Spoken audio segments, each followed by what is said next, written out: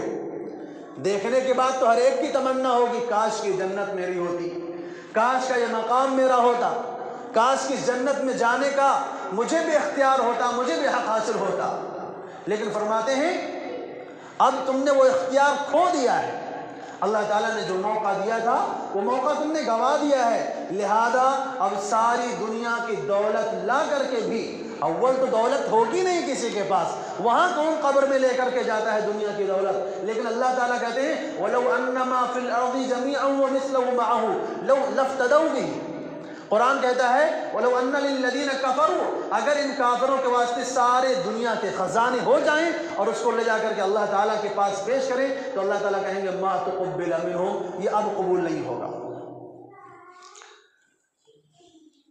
ایک مرتبہ رسول اللہ صلی اللہ علیہ وسلم جہاز سے تشریف لائے، راستے میں تھے، ایک جگہ پر آپ صلی اللہ علیہ وسلم نے استنجا فرمایا، اور استنجا فرمانے کے بعد آپ نے وہیں پر تیمم کیا، حالانکہ پانی کا چشمہ سامنے موجود ہے۔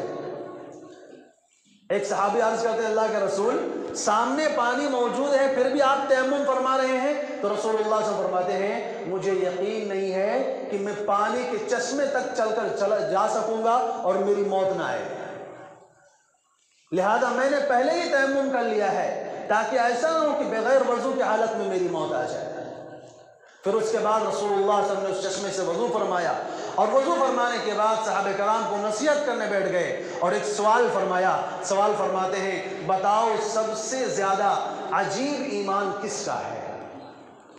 سب سے زیادہ عجیب ایمان کس کا ہے؟ تو صحابہ کرام نے جواب دیا اللہ کے رسول فرشتوں کا، کیونکہ فرشتے وہ مخلوق ہیں جو آسمان کی چیزوں کو دیکھتے ہیں، جو اللہ تعالیٰ کا عرش دیکھتے ہیں، جنت دیکھتے ہیں، جہنم دیکھتے ہیں، وہ ساری چیزوں کا مشاہدہ کرتے ہیں، تو سب سے عجیب ایمان ان کا ہے۔ تو رسول اللہ صلی اللہ علیہ وسلم نے فرمایا اللہ تعالیٰ نے ان کے اندر جب گناہوں کا داعیہ ہی نہیں رکھا ہے، جذبہ ہی نہیں گناہوں کا، ان کے اندر گناہوں کی صلاحیت ہی نہیں ہے، اور وہ تو اللہ تعالیٰ کے عرش کو اور وہاں کی چیزوں کو اپنی آنکھوں سے دیکھتے ہیں، تو پھر ایمان لانا کون سا کمال کی بات ہوئی؟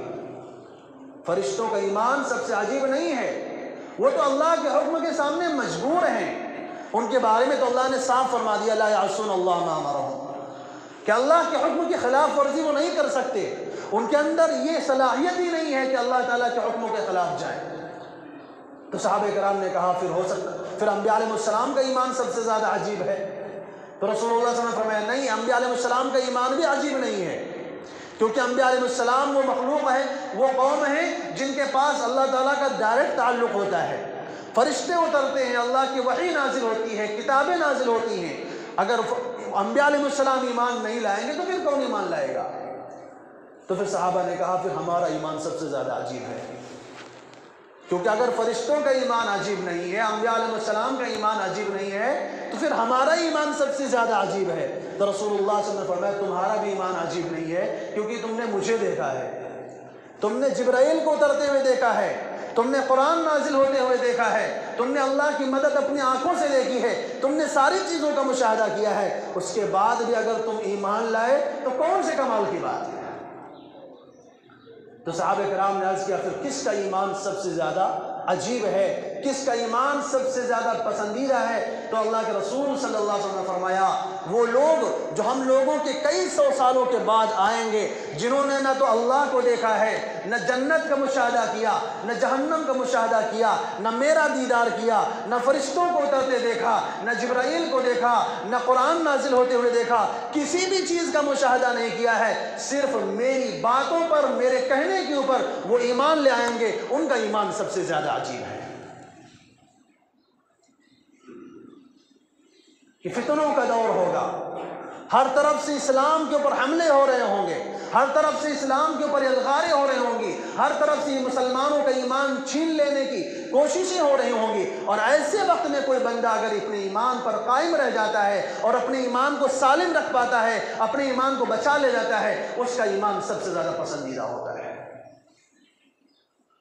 اللہ تعالیٰ نے اس دنیا کے اندر زندگی گزارنے کے دو طریقے انسانوں کے سامنے رکھے ہیں، ایک طریقہ ہوتا ہے نظر کا اور ایک طریقہ ہوتا ہے خبر کا۔ نظر کا مطلب ہوتا ہے آنکھوں سے جو چیز کا فائدہ نظر آیا اس کو انسان کرنے لگ جاتا ہے۔ انسان نے آنکھوں سے دیکھا کہ رشوت لینے میں فائدہ ہے، 2 کا 4 نظر آتا ہے۔ انسان نے اپنی آنکھوں سے دیکھا کہ سود میں فائدہ نظر آتا ہے، انسان 100 کے اوپر 110 لیتا ہے۔ انسان نے اپنی آنکھوں سے دیکھا کہ ملاوٹ کرنے میں فائدہ نظر آ رہا ہے، اس لیے وہ انسان ملاوٹ کرنے لگ جاتا ہے۔ اس کو کہتے ہیں نظر والی زندگی، کہ انسان کی نظر سے جو چیز دکھ رہی ہے اور اس میں جس چیز میں اس کو فائدہ نظر آ رہا ہے اس کے مطابق اپنی زندگی گزارتا ہے۔ اور ایک ہوتی ہے خبر والی زندگی۔ خبر کا مطلب ہوتا ہے کہ انسان کو آنکھوں سے اس میں فائدہ نظر نہیں آ رہا، انسان کو اس میں اپنی بھلائی، اپنی ترقی اور اپنی کامیابی نظر نہیں آ رہی ہے، لیکن چونکہ رسول اللہ صلی اللہ علیہ وسلم نے بتایا ہے، خبر دی ہے، اور اس خبر پر یقین کر کے انسان اس چیز کو اپناتا ہے، اس کو کہتے ہیں خبر والی زندگی۔ مثلا نظر تو کہتی ہے کہ رشوت لینے میں فائدہ ہے، جو رشوت لیتا دیکھو وہ ترقی کر کے آگے چلا جاتا ہے، اس کا مال بڑھ جاتا ہے، اس کی بلڈنگ اونچی ہو جاتی ہے، اس کا لباس، اس کی گاڑی اچھی ہو جاتی ہے، وہ سب کچھ حاصل کر لیتا ہے، نظر میں آ رہا ہے۔ لیکن ہمیں بتایا گیا ہے، ہمیں خبر دی گئی ہے کہ رسول اللہ صلی اللہ علیہ وسلم فرمایا رشوت لینا گناہ ہے، لہذا مومن کا کام کیا ہوتا ہے کہ وہ رسول اللہ صلی اللہ علیہ وسلم کی خبر پر یقین کرتے ہوئے اور نظر میں آنے والی چیز کو ٹھکراتے ہوئے اللہ کے رسول کی بات پر عمل کرتا ہے، اس کو کہتے ہیں خبر والی زندگی۔ اور اس کی مثال میں آپ کے سامنے رکھتا ہوں۔ موسیٰ علیہ السلام کا زمانہ ہے، جادوگروں سے مقابلہ چل رہا ہے، 70,000 جادوگر آئے ہوئے ہیں۔ اب ہر جادوگر نے اگر ایک سانپ بنایا ہوگا تو 70,000 سانپ سامنے موجود ہیں۔ موسیٰ علیہ السلام کے پاس حفاظت کے لیے کیا چیز ہے؟ صرف ایک لاٹھی ہے۔ عقل سے پوچھو، عقل کہے گی کہ اس لاٹھی کو مضبوطی سے پکڑے رہنا، اور جو بھی سانپ تیرے قریب آئے، جو بھی سانپ تیرے پر حملہ آور ہو، اس سانپ کا سر کچل دینا، اس سانپ کو 2 ٹکڑے کر دینا، تبھی تیری جان بچ سکتی ہے۔ لیکن اللہ تعالیٰ سے پوچھتے ہیں تو اللہ تعالیٰ کیا کہتے ہیں؟ ان القی عصاک، موسیٰ اپنی لاٹھی چھوڑ دو۔ اب عقل حیران ہوتی، شور مچاتی، یہ کیا بات ہوئی؟ لاٹھی ہی تو انسان کے پاس تھی کہ وہ ان 70,000 سانپوں سے اپنی حفاظت کر سکتا تھا، اور انسان اس لاٹھی کو بھی چھوڑ دے، اس لاٹھی کو بھی زمین میں ڈال دے، پھر انسان اپنی جان کیسے بچائے گا؟ لیکن موسیٰ علیہ السلام نے عقل کی بات کو چھوڑ کر کے اللہ کی بات پر یقین کرتے ہوئے جب لاٹھی کو زمین میں ڈالا ہے تو اللہ تعالیٰ نے اسی لاٹھی کو اژدہا بنا کر کے ان 70,000 سانپوں کو لاٹھی نے ایک لمحے میں نگل لیا۔ اللہ تعالیٰ نے موسیٰ علیہ السلام کو کامیاب کیا اور جادوگروں کو ناکام کیا۔ کیوں؟ کیونکہ موسیٰ علیہ السلام نے خبر پر یقین کی تھی، نظر پر یقین نہیں کی تھی۔ ضروری نہیں ہے کہ آپ کی نظر میں جو چیز دکھ رہی ہے حقیقت میں بھی ویسے وہی ہو۔ وہ اللہ کی نظر میں جو بندہ اللہ کی اس باتوں پر یقین رکھنے والا ہوتا ہے، کامیابی اسی کا مقدر ہوتی ہے۔ دوسرا واقعہ آپ کو بتاتا ہوں۔ موسیٰ علیہ السلام اپنی قوم کے ساتھ جا رہے ہیں، اپنی قوم کو لے کر کے نکل رہے ہیں، فرعون پیچھے سے پیچھا کر رہا ہے، سامنے سمندر ہے، آگے سے بھی موت دکھ رہی ہے، پیچھے سے بھی موت دکھ رہی ہے۔ اگر جان بچانے کا کوئی ذریعہ ہے، جان بچانے کا کوئی طریقہ ہے تو موسیٰ علیہ السلام کا وہی عصا ہے۔ عقل یہ کہتی ہے کہ دشمن کو اس لاٹھی کو مضبوطی سے پکڑ لو اور جیسے فرعون کا لشکر آئے اس لاٹھی کے ذریعے اس پر حملہ کر دو۔ اب اللہ تعالیٰ سے پوچھتے ہیں، اے اللہ تعالیٰ اس حال میں کیا کروں؟ موسیٰ علیہ السلام کی قوم کہہ رہی یا موسیٰ انا لمدرکون، قال اصحاب موسیٰ انا لمدرکون۔ موسیٰ علیہ السلام کے صحابہ کہنے لگے اے موسیٰ علیہ السلام اب تو ہم پکڑے گئے، سامنے سمندر ہے، پیچھے فرعون آ رہا ہے۔ قال کلا، موسیٰ علیہ السلام نے کہا نہیں، ہرگز نہیں، ان معی ربی سیہدین، میرا رب میرے ساتھ ہے۔ یہ رب کے اوپر یقین ہے، اللہ کی ذات پر بھروسہ ہے، فرماتے میرا رب میرے ساتھ ہے۔ اب کیا کرنا ہے؟ عقل کہتی ہے کہ لاٹھی کو مضبوطی سے پکڑے رہنا، جیسے فرعون آئے گا اس کے سر پر دے مارنا، اس کا کام ختم کر دینا، تمہاری جان بچ سکتی ہے۔ لیکن اللہ تعالیٰ سے پوچھتے ہیں تو اللہ تعالیٰ کیا کہتے ہیں؟ ان ضرب بعصاک البحر، موسیٰ اپنی لاٹھی کو سمندر میں مارو۔ اب انسان کی عقل چکرا جاتی ہے، یہ کیا بات ہوئی؟ لاٹھی کو سمندر پر مارنے سے کیا فائدہ ملے گا؟ اور اس لاٹھی کو سمندر میں ڈالنے سے پتہ چلے لاٹھی بھی ہاتھ سے چلی گئی تو پھر حفاظت کیسے کرو گے؟ لیکن اللہ تعالیٰ نے دکھایا کہ جب موسیٰ علیہ السلام نے اس لاٹھی کو سمندر پہ مارا ہے تو اللہ تعالیٰ نے اسی سمندر کے اندر 12 راستے بنائے، اور موسیٰ علیہ السلام کی قوم 12 راستوں سے گزر جاتی ہے، اور فرعون اور اس کی قوم اسی سمندر میں آ کر کے ڈوب جاتے ہیں۔ تو میں عرض یہ کر رہا تھا کہ ایک ہوتی ہے، ایک زندگی ہوتی ہے خبر والی زندگی، کہ انسان اللہ اس کے رسول کی بتائی باتوں پر یقین کرے، اور ایک ہوتی نظر والی زندگی کہ انسان کو ظاہری فائدہ نظر آ رہا ہے اس چیز کے مطابق اپنی زندگی گزارے۔ تیسرا واقعہ، موسیٰ علیہ السلام اپنی قوم کو لے کر کے آگے بڑھتے ہیں، سمندر پار کر کے جاتے ہیں، آگے پہنچتے ہیں، وادی تیہ میں پہنچتے ہیں۔ وادی تیہ وہ جگہ ہے جہاں پر موسیٰ علیہ السلام کی قوم 40 سال تک بھٹکتی رہی۔ اللہ کے ایک حکم کو انہوں نے توڑا، جس کے نتیجے میں اللہ نے ان کو سزا دی۔ قال یتیہون فی الارض یتیہون فی الارض فلا تأس علی القوم الفاسقین، کہ موسیٰ علیہ السلام نے جب قوم عمالقہ سے ان کو لڑنے کے لیے آمادہ کیا تو لوگوں نے کہہ دیا یا موسیٰ اذهب انت وربک فقاتلا انا ہاہنا قاعدون، موسیٰ تم جاؤ اور تمہارا رب جاؤ، جا کے ان سے لڑو، ہمارے اندر ان سے لڑنے کی طاقت نہیں ہے، ہم یہیں بیٹھ کے دیکھ رہے ہیں۔ جب انہوں نے یہ جواب دیا تو اللہ تعالیٰ نے سزا کے طور پر ان کو میدان، وہ جو کہتے ہیں 8 یا 10 میل کا میدان تھا، اس میدان میں 40 سال تک چلتے رہے، رات بھر چلتے تھے، دن بھر چلتے تھے، جب صبح ہوتی تھی تو اسی جگہ پر کھڑے ہوتے تھے۔ اللہ نے سزا دی، اب کھانے کی چیز نہیں ہے، پانی نہیں ہے، سزا بھی جاری ہے، لیکن اللہ کا انعام بھی اتر رہا ہے۔ کھانے کے لیے اللہ تعالیٰ نے من و سلوہ نازل فرمایا، بغیر پکا ہوا کھانا، نہ پکانے کی ضرورت ہے نہ تیار کرنے کی ضرورت ہے، پکا پکایا کھانا، تیار شدہ کھانا اللہ تعالیٰ نے آسمان سے اتارا۔ اور پانی کی ضرورت پیش آئی تو موسیٰ علیہ السلام کی جب قوم نے کہا کہ موسیٰ ہمیں پانی چاہیے، ہمیں پانی کی ضرورت ہے، تو اللہ تعالیٰ موسیٰ علیہ السلام سے کیا کہتے ہیں؟ ان اضرب بعصاک البحر ان اضرب بعصاک الحجر۔ اب انسان سوچتا ہے کہ میدان ہے جہاں پر کچھ بھی گڑھا بھی موجود نہیں ہے، ایک لاٹھی ہاتھ میں ہے، تو انسان کی عقل کیا کہتی ہے؟ اسی لاٹھی سے گڑھا کھودو، کھودتے کھودتے دھیرے دھیرے کرتے کرتے جب زمین کے اندر پہنچ جاؤ گے تو پانی نکل آئے گا، تمہیں پانی مل جائے گا۔ لیکن موسیٰ علیہ السلام سے اللہ تعالیٰ کیا فرماتے ہیں؟ ان اضرب بعصاک الحجر، موسیٰ اس لاٹھی کو پتھر پہ مارو۔ اب انسان کی عقل دیکھتی ہے تو کیا کہتی ہے کہ اگر پتھر پر لاٹھی مارو گے تو لاٹھی بھی چلی جائے گی، لاٹھی بھی ٹوٹ جائے گی، تمہارا کام بگڑ جائے گا۔ لیکن موسیٰ علیہ السلام نے نظر کی باتوں پر عمل نہ کرتے ہوئے، خبر کی بات پر عمل کرتے ہوئے جب اس پتھر کے اوپر لاٹھی ماری، اللہ تعالیٰ نے اسی پتھر کے اندر سے 12 چشمے جاری فرمائے اور پوری قوم اس سے سیراب ہوئی۔ تو عرض یہ کر رہا تھا، ایک ہوتی ہے نظر والی زندگی اور ایک ہوتی ہے خبر والی زندگی۔ ہم مسلمان ہیں، ہمیں اللہ کے رسول پر اور ان کی باتوں پر ایمان ہے، اور ہمیں اسی کے مطابق اپنی زندگی کو گزارنا ہے، اور اسی کے مطابق اپنے آپ کو ہمیں اسی سانچے میں ڈھالنا ہے۔ اللہ تعالیٰ اپنے بندوں کی طرف اور اپنے ایمان والے بندوں کی آزمائش کرتے ہیں، ان کا امتحان لیتے ہیں۔ یہ تو پکی بات ہے کہ اہل ایمان کی آزمائش ہوتی ہے، حالات آتے ہیں ایمان والوں کے اوپر، کافروں کے اوپر حالات نہیں آتے، کیونکہ کافروں کی جو زندگی ہے وہ صرف دنیا بھر کے لیے ہے، ان کی ساری راحتیں، سارے مزے، سارے عیش اور سارے آرام جو ہیں وہ صرف دنیا تک کے لیے ہیں۔ مرنے کے بعد فرمایا لا خلاق لهم فی الآخرہ، آخرت میں ان کو کچھ نہیں ملنے والا۔ لیکن ایمان والوں کے اوپر اللہ تعالیٰ حالات ڈالتے ہیں، مشکلات ڈالتے ہیں، پریشانیاں ڈالتے ہیں، بیماریاں ڈالتے ہیں، اور مقصد کچھ اور نہیں ہوتا ہے، صرف جانچنا مقصود ہوتا ہے، پرکھنا مقصود ہوتا ہے۔